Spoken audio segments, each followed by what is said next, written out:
நீங்க சொன்னீங்க ஒரு ராஜ்யசபா சீட் இருந்தா கூட அது அன்புமணி ராமதாஸுக்கு தான் கொடுக்கணுமா அப்படின்னு. அதுக்கு அவங்க பட்டியலே போட்டிருக்காங்க. 1998ல இருந்து பட்டியல் போடுறாங்க. முதல் அமைச்சர் பதவியே தலித் எழில்மலை அவர்கள் ஒரு பட்டியலினத்தை சார்ந்தவருக்கு தான் நாங்க கொடுத்திருக்கிறோம்.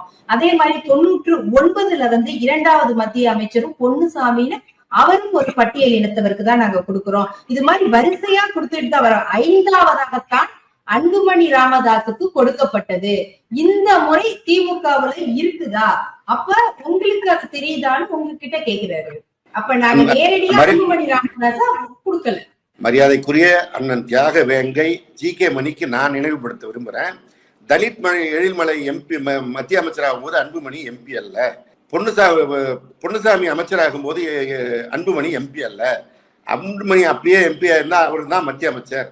இவர்களை ஆக்காத காரணத்தினால் அவர்களை ஆக்கினார். அவர்களையும் ஏன் ஆக்கினார்னா, வன்னியர் சமூகத்தில் வேறு ஒரு தலைவர் தலையெடுத்து ஒரு மத்திய அமைச்சரா வந்து ஷைன் பண்ணிட கூடாது, அதற்காக நான் வந்து தலித்திற்கு வந்து ஆதரவாக இருக்கிறேன், தலித்தை பாதுகாக்கிறேன்னு சொல்லி ஒரு தலித் எழில்மலைக்கும் பொன்னுசாமிக்கும் மத்திய அமைச்சர் கொடுத்தார். அந்த மத்திய அமைச்சர் ஆனவங்க அத்தனை பேரும் மக்களவை தேர்தலில் நின்று வெற்றி பெற்று வந்தவங்க. ஆனா அன்புமணி எப்படி வந்தார்? ராஜ்யசபா மூலமா வந்தார். அந்த ராஜ்யசபா முதல் சீட்டு கிடைச்சதும் அன்புமணிக்கு தான், அடுத்த முறை கிடைத்ததும் அன்புமணிக்கு. நாங்க சொல்ல வர்றது அதுதான். மக்கள்கிட்ட போய் அவர் முதல்ல நிக்கல, பிறகுதான் மக்கள்கிட்ட போறார். முதல்ல ராஜ்யசபானார்.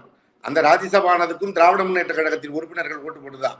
அந்த ராஜ்யசபா ஆவறதுக்கு முன்னாடியே அவர் மத்திய அமைச்சர் ஆகிறார். அதுவும் தலைவர் கலைஞர் திராவிட முன்னேற்ற கழக அந்த கூட்டணியில இடம்பெற்றிருந்த போது இவருக்கு பரிந்துரை செய்துதான், தலைவர் கலைஞரால் பரிந்துரைக்கப்பட்டுதான் அன்புமணி மத்திய அமைச்சரானார்.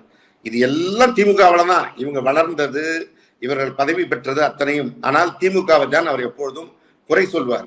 அப்படி குறை சொல்லியே காலத்தை ஓட்டலான்னு அவர் நினைச்சிட்டு இருக்காரு.